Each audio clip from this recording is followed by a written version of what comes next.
আজকে আমরা তৈরি করে নিব একবারে রেস্টুরেন্ট স্টাইলে দারুণ স্বাদের আলু পালং রেসিপি। এই রেসিপিটির জন্য আমরা শুরুতেই কড়াইয়ে তেল গরম করে নিচ্ছি। তার সাথে দিয়ে দিচ্ছি শুকনো লঙ্কা, আর সাথে 1 চা চামচ জিরে গুঁড়ো, কিছু রসুন কুচি, আমাদের কাঁচা রসুন দিতে হবে, আর কিছু কুচি করে রাখা আদা কুচি, আর সাথে দিয়ে দিচ্ছি পেঁয়াজ, কাঁচামরিচ এবং আগে থেকে টুকরো করে রাখা আলু, কিছু জিরে গুঁড়ো আর স্বাদ মতো লবণ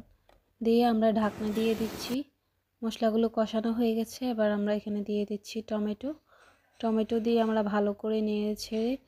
টমেটোগুলোকে সিদ্ধ করে নিয়ে সাথে দিয়ে দিচ্ছি পালং শাক দিয়ে আমরা কিছুক্ষণ ঢাকনা দিয়ে বা আবার ভালো করে সিদ্ধ করে